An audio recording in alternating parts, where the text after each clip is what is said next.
Hello, good evening there to everyone. Beri Eriko. I'm really delighted to be speaking to you, and it's fascinating to see the list of the people participating. I look forward to learning more about all of your museums and learning from you, as well as telling you a little bit about the work that we've been doing at my museum.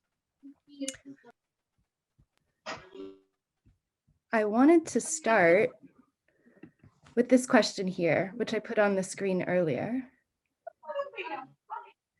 And I wanted to just take a moment to ask if you are currently offering any online events. So that would be a live experience offered some way online.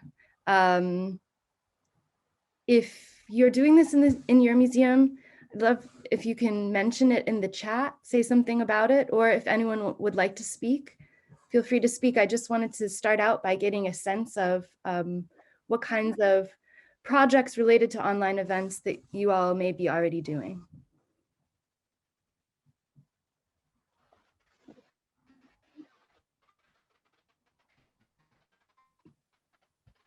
Sophie Sarian said yes. Maybe Sophie could give a short example.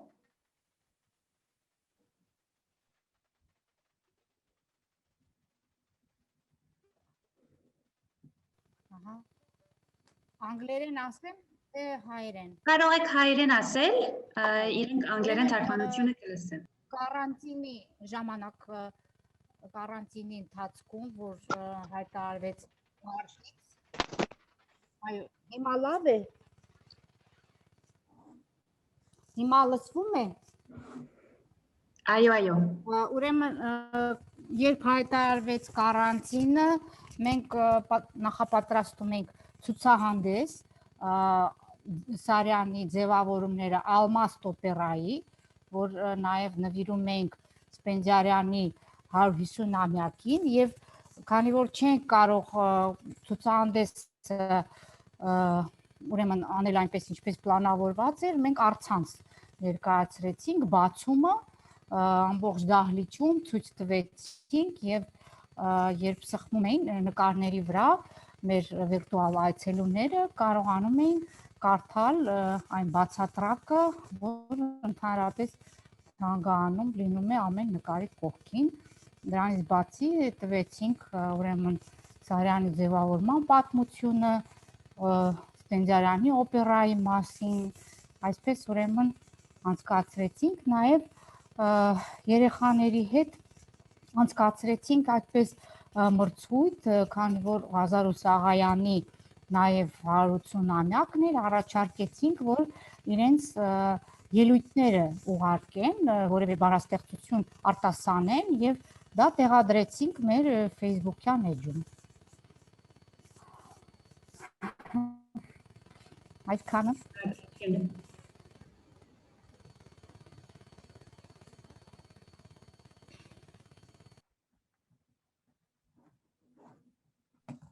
Grace, we also have a couple of comments. At the Katlisjan Center, the museum offered online educational programs and also did a book presentation. Zoe says that they have pre-recorded concerts and they have broadcasted online. They've done videos with the curator, dance lessons, and online exhibitions. Lena Misakian says that they have experienced online and other kind of exhibitions, education programs about the war non-ballads of Aram Khachaturian, and also contests and online concerts. That's really wonderful to know. I'm going to talk about a few similar things that we've done with concerts, both live and pre-recorded. We actually did have done some dance and movement workshops for kids online as well. Really interested to know that that many of these different types of programs are taking place. Does anyone else want to share before we move on? We've got a few more comments in the chat. Այո, ես կարող եմ կիսվել։ Այո, անշուշտ։ Ես Լուսինե Գասպարյանն եմ, մասնագիտությամբ պատմաբան քաղաքագետ եմ եւ իմ Եվ իմ հետաքրքրությունների շրջանակը նաև այս միջոցառումն են գրկում։ Ես նշեմ, որ կարանտինի շրջանում մի շարք թանգարաններ, օրինակ Էրեբունի թանգարանը, Սարդարապատի թանգարանը եւ Մեծամորի թանգարանը միջոցառումներ կազմակերպել են օնլայն, ծանոթացրել են թանգարանում գտնվող ցուցանմուշների, ինչպես նաև կազմակերպել են վիդեոդասեր, որը շարունակվում է նաև այսօր եւ կարծում եմ այսպիսի նախաձեռնությունները եթե կրեն շարունակական բնույթ, ապա մեր ազգը, ովքեր որ չեն կարողանում աշխատանքի բնույթով պայմանավորված մասնակցեն օֆլայն միջոցառումներին, ապա կկարողանան օնլայն պատկերացում կազմել մեր մշակույթի եւ պատմության մասին։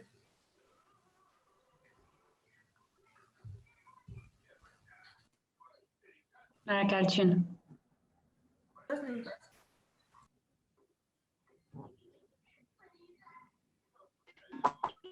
Yes, I completely agree. That's something we're learning too.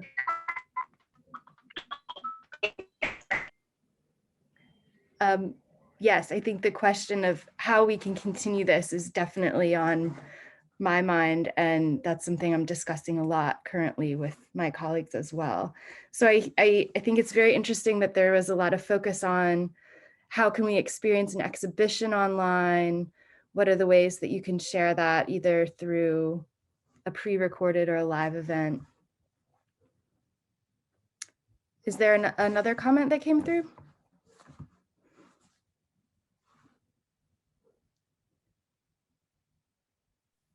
Gohar Gevorkian was just presenting herself. Okay. Okay, perfect. Wonderful. Okay. Well, thank you for sharing those examples. Really fascinating. And we'll have a few, some more time to share throughout this presentation and hear some of the projects that you are each working on in your institutions. So I just wanted to introduce myself again. I am a museum educator. I've worked in art museums throughout my career, and my role now is really to create events for audiences, particularly adults and families, for the Freer and Sackler, which is a museum on the National Mall in Washington. And I just will show you a picture from our presidential inauguration last week. You can see here's the US Capitol, and here's my museum right here. I know you heard from my colleague Matthew yesterday, so he probably told you a bit of background about our museum, but we do have a collection that spans artworks from Asia and the Middle East, and our mission is really to try to introduce many different cultures of Asia to American audiences and work with a number of different embassies and organizations and other Smithsonian partners to do that. So I really think about creating experiences with art and creating cultural experiences in the museum. Here's just one of our galleries as an example to give you a sense. This is in our older building, the Freer Gallery, but it's a really beautiful space in a historic building that opened in the 1920s. We began offering online events in March, shortly after the museum closed, March 14th, 2020. And as I have been doing online events for the last 10 months or so, these are just some of the things that I've begun to notice that what our audiences are looking for. We found these through formal surveys and also through informal comments and emails we've gotten. But we put a lot of content out there that might be videos, that might be social media posts, might be blogs and articles on images on our website, but offering online events, I do think has the potential to give people a sense of connection and real-time engagement, just like we're having today in this meeting. We really see a lot of the purpose of the events also to give people both entertainment and learning at home. Some of the things we offer, such as film and music, are really about having an aesthetic experience or relaxing. And then some of our programs are much more focused on learning or an intellectual experience. We've seen that our audiences at the beginning of the pandemic and continuing, and I'm sure this is true for you too, as there's been a lot of anxiety in the last year for a lot of different reasons. The pandemic and also events that have been taking place here in the US, and I know where you are as well. So how can we give people a chance to calm down or relax or take a break from some of those situations happening out there in the world? And since our museum focuses on art from a number of different places, we're also thinking about ways to allow people to feel like they're traveling virtually when they right now can't leave their homes. Some of my colleagues have also been focusing a lot on activities for youth, for teachers and caregivers that can help support online education. And we also want to be a safe place for discussing social issues in this time of rapid social change. What are some of the events that we've done? We have a series of online events. Some of these we sort of changed directly from things we were already offering in the museum space to then putting them online. And some of them were entirely new.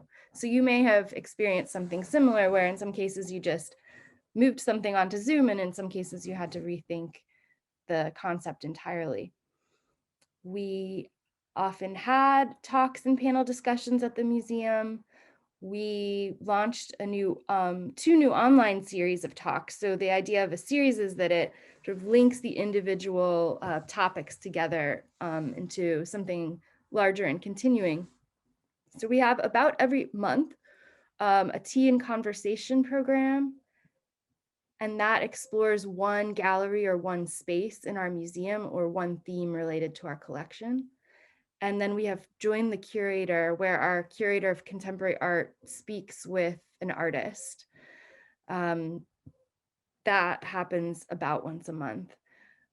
Performances, you mentioned both live and pre-recorded, and we do have a manager of performance programs at the museum whose job usually is to create concerts in our auditorium and in our gallery spaces. But he has been working online, working incredibly hard, and has developed a new series called Look and Listen, where it pairs a musician and a curator, and we look closely at images of artworks from the collection while listening to music, and the music sort of responds to the artwork. So that's been something new. And then the concerts are entirely pre-recorded. So we have a musician record a concert in a studio or in their home, and then we edit the video, and then we do a YouTube premiere of that concert. Family workshops, I'll talk a little bit more about those, but those are usually for parents and children ages about 5 to 10. Film festivals, we've created a video on demand platform called Eventive. I'll talk more about that, where we can basically acquire rights to screen films and then show them on our sort of custom made platform. So we have a curator of film at the museum who arranges film festivals. And so he is able to do online film festivals and also discussions with filmmakers so people can engage and talk about the film on Zoom. We've been offering online meditation sessions, some of them that also involve art from our collection as inspiration. And I'll talk a little more about that. And then some of the other kinds of events that we did in the museum and we're also doing online are cultural celebrations for particular holidays or times of year, programs for scholars like symposia and conferences, and then online tours for adult groups and also for school groups.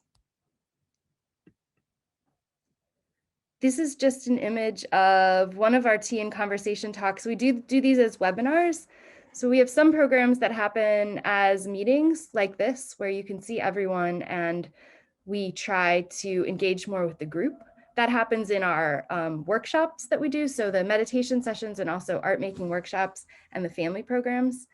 But the talks are mostly webinars. Here we have two of our curators speaking about the Peacock Room, which is an amazing space in our museum. It's an installation by the American artist James McNeill Whistler, who was very interested in Asia.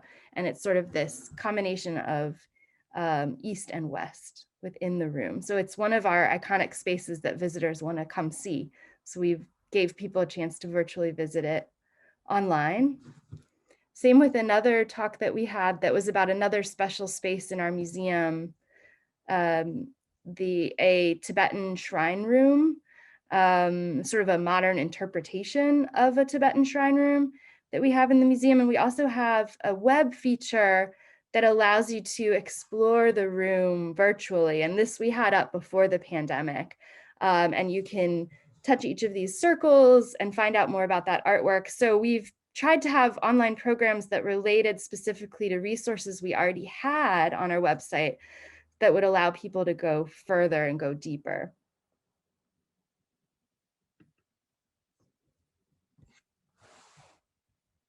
I've found that Zoom is really a way to look more closely at artworks with a large group, sometimes even more closely than you could in the galleries, because with the high resolution images of our collection that we have online, we're able to either use PowerPoint or open up directly through screen share our online collection page on our website and look and zoom in and look really closely at details in artworks.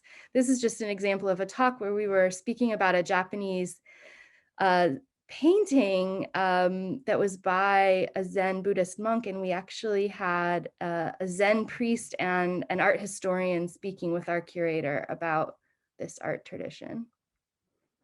It's just an example of one of the concerts we had where the musician was performing from his home.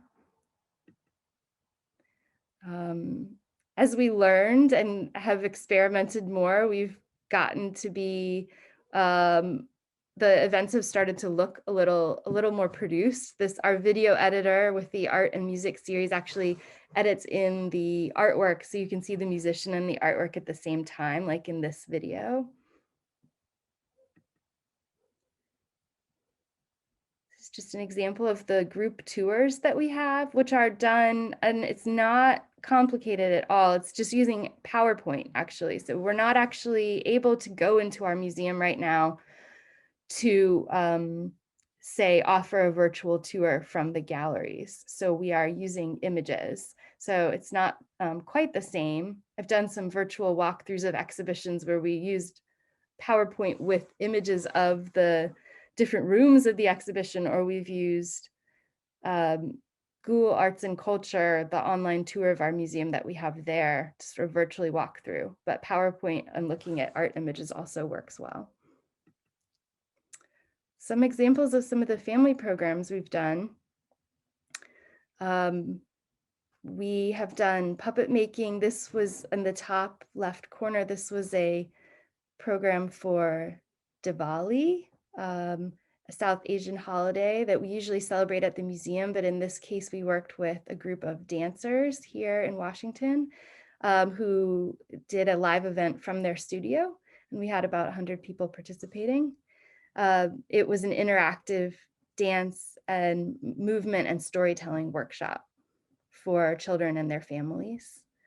At the bottom, that was a puppet making workshop we offered with an artist. And then on the right, a wearable art workshop for younger children.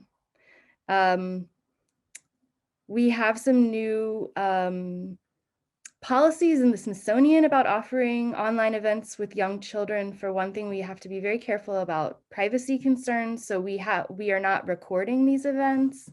We wouldn't want to capture anyone's image without their consent. And in general, when we do record events in Zoom, we only record the presenter and not the participants.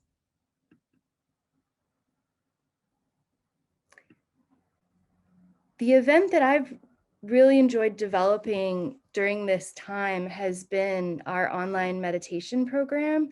I think it blends both learning about art in our collection while also thinking about what are the what are the real needs of some of our visitors right now? What can the museum provide in a real way that can impact people's lives? And so we use the artwork as a tool and as an inspiration for learning some meditation, mindfulness, and breathing practices.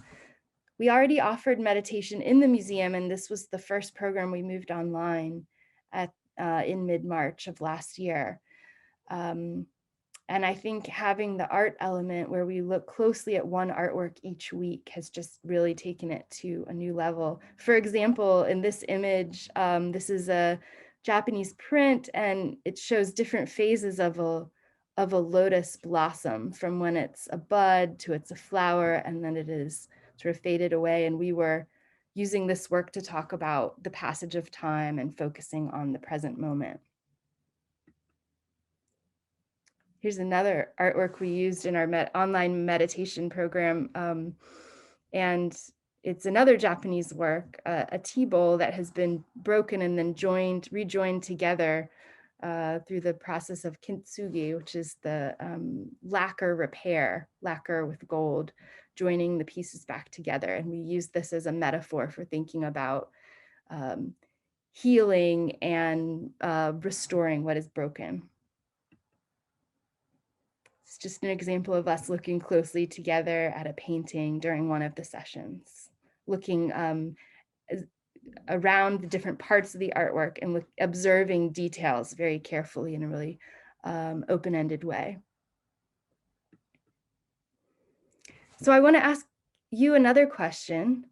Why is it important for those of you who are offering online events, or if you want to, why would you see that as important now, and what needs do your audiences have during this time?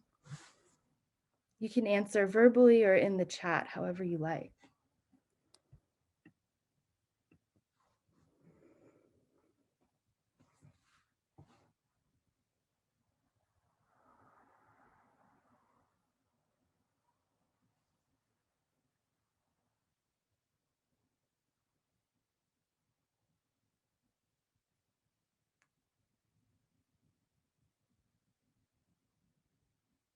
For those of you who have done online events already, I'd love to know what feedback you were getting from the people who participated. Were they saying that they really enjoyed the event? Was it something that was providing them with a sense of connection? Why were they participating? Any thoughts you have about those reactions from your audiences?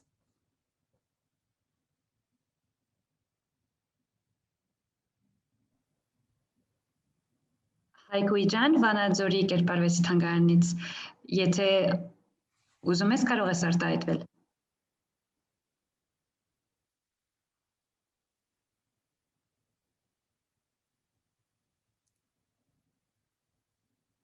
Կամ Տաթևիկը Բաղրամյան, եթե ձեր անունն եք գրում չաթում, որպեսզի դուք խոսեք, կարող եք խոսել հանգիստ։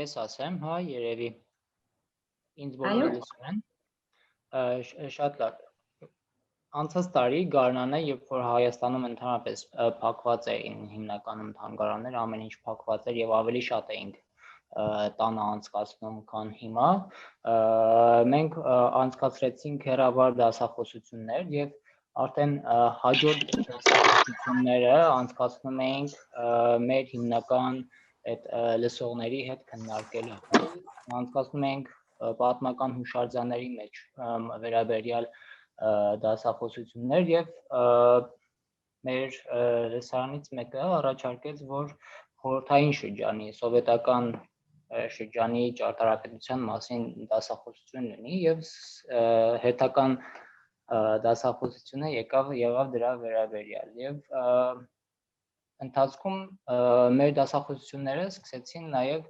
ռադիոյով հեռարձակվել, այսինքն ոչ միայն այդ Zoom-ի կամ Facebook-յան վիդեոների միջոցով, այլ նաև արդեն ռադիոյում մարդիկ կարող էին հնարավորություն ունենային լսել մեզ այդպես։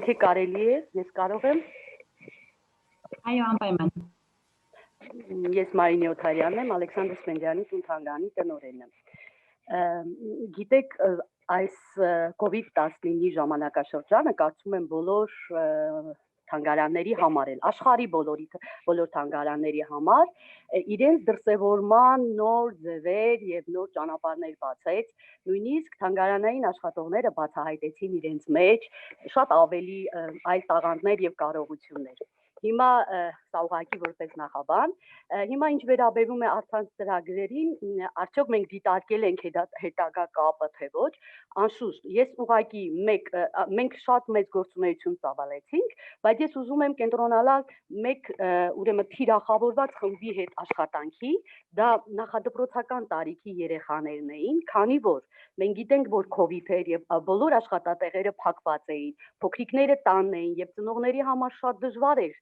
նրանց ժամանակ տրամադրել եւ այսինքն զբաղեցնել ամբողջ օրը, մենք թիրախավորեցինք նաեւ նախադպրոցական տարիքի երեխաներին եւ նրանց համար պատրաստեցինք փոքրիկ մուլտ ծրագրեր, այսպես ասեմ, օրինակ Սպենդիարյանի կյանքը ավելի հեքիաթային, այդպես էլ կոչվում էր, ուրեմն կախարդ երաժշտի հրաշագործ երաժշտի կյանքը, ինչպես նաև նրա ստեղծագործությունների թեմաներով երաժշտության ուղեկցությամբ, դասական երաժշտության ուղեկցությամբ իհարկե փոքրիկ հեքիաթային ծրագրեր։ Եվ ինչ ունեցանք այն, որ ծնողները արձագանքեցին, որ շնորհակալ ենք, որ մեզ օգնում եք այս ընթացքում մեր երեխաների զբաղվածությունը համալրել, այսինքն նրանց զբաղվածության այդ ժամերին զբաղեցնել եւ բացի դրանից, երբ որ մենք սկսեցինք արդեն աշխատել, արդեն բացվեց թանգարանը եւ սկսեցինք մարդիկ ընդունել, այցելուներ ընդունել, այդ երեխաների մոտ արդեն ցանկություններ առաջացել այցելել թանգարան եւ ոչ միայն երեխաների մոտ, նրանց ծնողների մոտ էլ էր այցելություն եւ այս դեպքում մենք շահեցինք նոր լսարան, փոքրիկների նախադպրոցական տարիքի երեխաների լսարան։ Սա մեր փորձից, շնորհակալ եմ։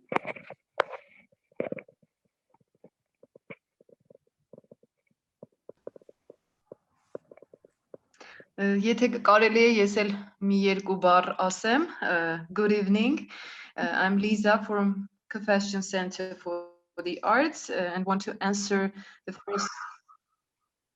the first question. Այո, իհարկե։ Հա, շատ լավ,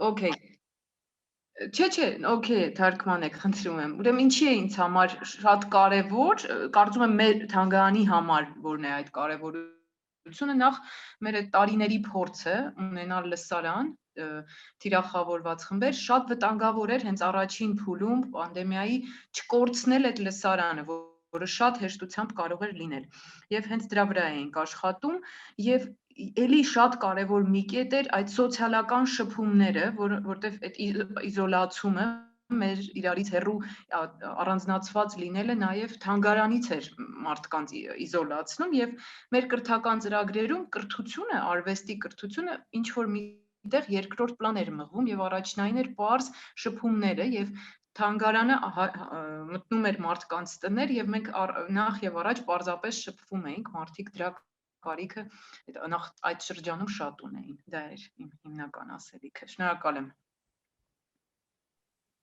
Շնորհակալություն, Լուսինեն Գասպարյան միգուցե խոսի։ Ցանկանում եմ խոսել, քանի որ պատմաբան լինելով հանդերձ, ես նույնպես կազմակերպել եմ օնլայն միջոցառումներ պատմության հետ կապված եւ հիմնականում օնլայն միջոցառումների վատ կողմը այն է, որ բոլոր մասնակիցները ցանկանում են այս միջոցառումները կազմակերպել օֆլայն տարբերակով, եթե համաճարակային իրավիճակային կանոնները թույլ տային։ Հիմնականում դա է եւ վատ կողմերից մեկն էլ այն է, որ չենք կարողանում այդ նյութերը, որ ցուցադրում ենք դասերի ընթացքում, փոխանցել նրանց։ Խոսք այնպիսի նյութերի մասն է, որոնք էլեկտրոնայինով չենք կարողանում ուղարկել, հիմնականում առցանց միջոցառումների վատ կողմը սա է եւ լավ կողմեր ունի, որ ժամանակից կախված մարդիկ կարողանում են գոնե այս միջոցառումներին մասնակցել եւ զարգանալ։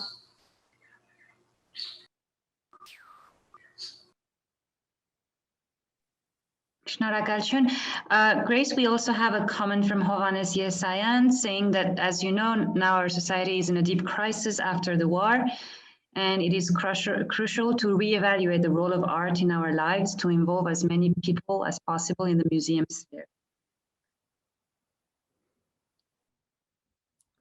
Thank you for all of those thoughts. It's fascinating.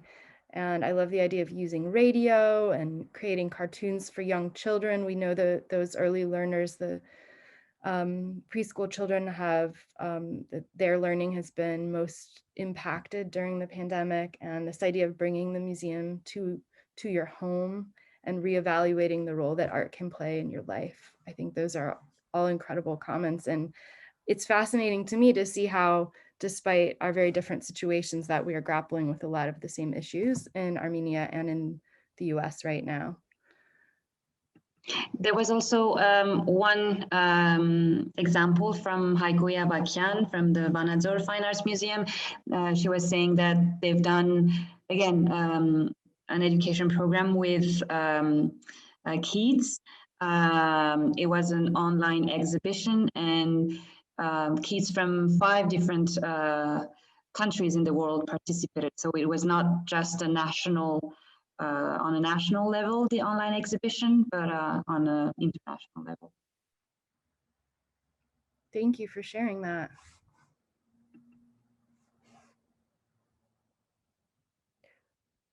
I wanted to mention just a few of the tools that we're using, and some of these may be very familiar to you. You may be using the same ones. We decided early on to do most of our online events through Zoom, although we do use, for pre-recorded contents, as I mentioned, concerts, we use YouTube Premiere. For a few events, we were using YouTube Live connected to StreamYard, which is a sort of do-it-yourself streaming platform that allows you to sort of create, be a TV producer at home. There are many of these out there. I know Be Live is another. Some of you may be these, I'm not sure, but you can connect one of those platforms to Facebook Live or YouTube Live to broadcast, but have more control over the look and feel of your event. We haven't used Instagram Live very much, but I've seen other museums doing that quite a bit. I believe MoMA in New York has been holding curator interviews with artists on Instagram Live, for example. We mostly we've been really interested in collecting information of participants in our online events, and we've been using the registration feature in Zoom for both meetings and webinars that we host, so that we collect all those email addresses and add them to our mailing list for our monthly e-newsletter. But for events not happening in Zoom, like on YouTube, we do sometimes use Eventbrite as another form for collecting registrations, email addresses, information about our participants. And then to get feedback from the participants, we just put a SurveyMonkey link to an online survey in the chat at the end of the program. Google Forms and Microsoft Forms also work really well for that. And as I mentioned, for our film programs, we're using a platform called Eventive, which is a subscription. So we pay for that on a yearly basis, and then we are able to put films that we have the rights, that we've cleared rights to show onto that platform. So I'm interested if you all are using these same tools or any different ones, Google Hangout, are there any, or sorry, Google Meet. If you are using one of these or a different tool, feel free to just quickly drop a word or two in the chat and share.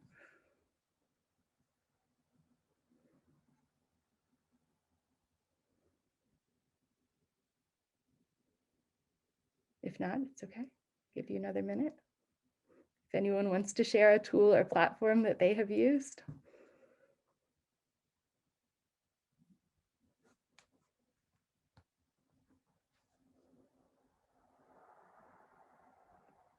No? Oh, mostly Zoom. Okay, good to know.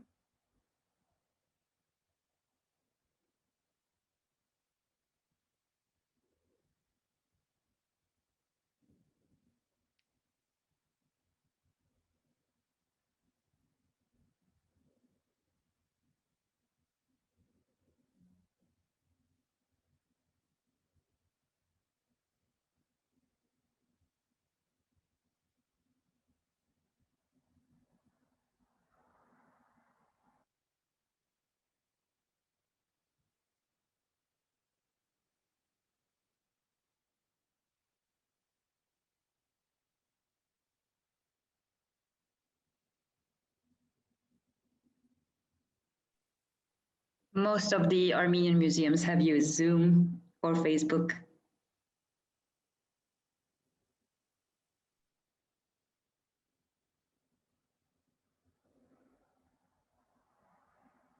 Is Instagram popular there? I'm just curious. Instagram, someone is using Instagram.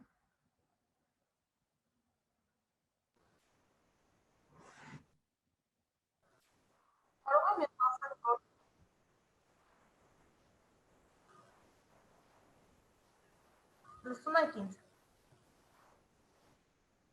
Այո, լսում ենք, համեցեք։ Կարող եմ ես ասել, որ Instagram-ի հարթակը այո հայտնի է Հայաստանում, որովհետև շատ թանգարաններ օգտվում են Instagram-ից, նաև եվրոպական մի քանի թանգարաններ անընդհատ իրենց ցուցադրությունը կազմակերպում են հենց Instagram Live-ի միջոցով։ Եվ ես ինքս էլ շատ օգտագործում եմ, ավելի հեշտ է, ավելի հարմարավետ է եւ ավելի շատ դիտողներ են ունենում, դիտողականություն են ունենում, քան օրինակ Facebook-ը։ Yes.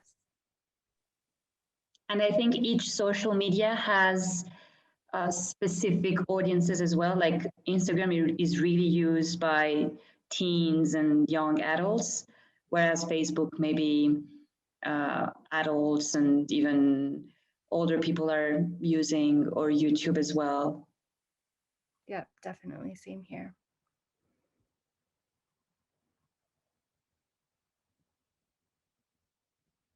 Okay. So you all mentioned some of these already, both in the chat and in your comments. But these are some of the opportunities that we've really been seeing through offering online events, is that we can get so much more information so much more quickly from our audiences, because we can use, for example, polls at the beginning of an event in Zoom to ask a few questions. Where are you joining from today? Have you ever visited the museum before? What's your age? You know, we can get a lot of information instantly through surveys. And it's easier for us to get people to fill out these kind of quick polls or surveys online than it was in the museum. At events in the museum before, after the event, it took more effort to get some of that information. So of course, we don't always know exactly the statistical significance of some of the information we're getting online. It's not as random. It might be people who are more interested in filling out your survey actually complete it, but it's been interesting to see what we can get. And then of course we can reach larger audiences than we could. We have an auditorium in the museum with 300 seats, and we can sometimes do events outside for, you know, more 500 people, but online we could do an event for a larger number of people, or offer it multiple times, have a video afterwards. It just exponentially increases the number of people we can reach, and of course people in different places. It's encouraged us to experiment and use many of the tools, some of which we had online, but we weren't always fully using, showing those high resolution images and 360 views that we're lucky to have for some objects in our online collection.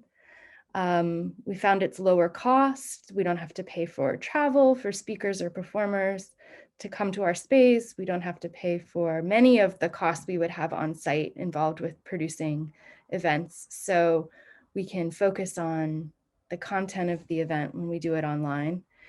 And you know, of course, it's really challenging to work across different time zones, but we can work with people all over the world and archive things quickly on YouTube. Some of our challenges, it sounds like you all are further along in reopening than we are. We are really not able to film or host events from our museum spaces right now. It takes a lot of people to run an event, and our staff have varying levels of knowledge, and we've heard from some of our participants that it's not the same as being there in person. They miss the sort of receptions or the informal interactions before or after an event at the museum. And of course, dealing with Zoom fatigue. and people who may not have access to the internet or to the hardware necessary to participate in our events. I think we've talked about some of these already. What opportunities do you see for your museum in online events? Who do you want to reach? What issues or topics do you want to address? What tools and resources do you need to do this? So we'll continue to talk about these questions at the end. I'd be interested to know, but I'll just present first a few practical tips. Also, a few more things that we've learned from doing events that might be useful, that might be similar or different to what to your situation. So just a few things about before an event. As you were saying, the comment about actually planning the topic for the next talk around what your audiences were telling you they wanted to hear about, I thought that was fascinating. We've been trying to do something similar to that, asking our audiences about their needs and interests. Over time, we've started to brand our events more. So for example, here on the right is one of our Zoom registration forms with our museum logo. Maybe you are also doing this. We have Zoom backgrounds. I'll turn mine on for a second. Here's my background. This is actually a ceiling of one part of our building. And so it's like an architectural feature from our museum building that our designer turned into a virtual background. And we have different backgrounds that we use for events. Whoops, sorry. Assign staff roles, that is really important. We've found that we need somebody to be the Zoom producer and run the event in Zoom, somebody to actually be on camera and be hosting, someone to be responsible for any images or video that we're showing and sound, somebody to monitor the chat and engage with participants in the chat, put links and resources throughout the program. And so just assigning people to those roles and then rehearsing both the content and the technical elements in advance has been really helpful. We find that audiences don't want something that's too long, especially if it's in the evening or on the weekend. We explain how to use some of the features in Zoom, especially if we're asking people to use the Q&A function in a webinar where they ask questions in the Q&A and they put general comments in the chat. That helps the presenters actually see the questions better, but we usually have to explain that if we want people to do that. Try to make it as interactive as possible with using breakout rooms in Zoom, using polls, and then mixing in video elements that have been pre-recorded sometimes into the program.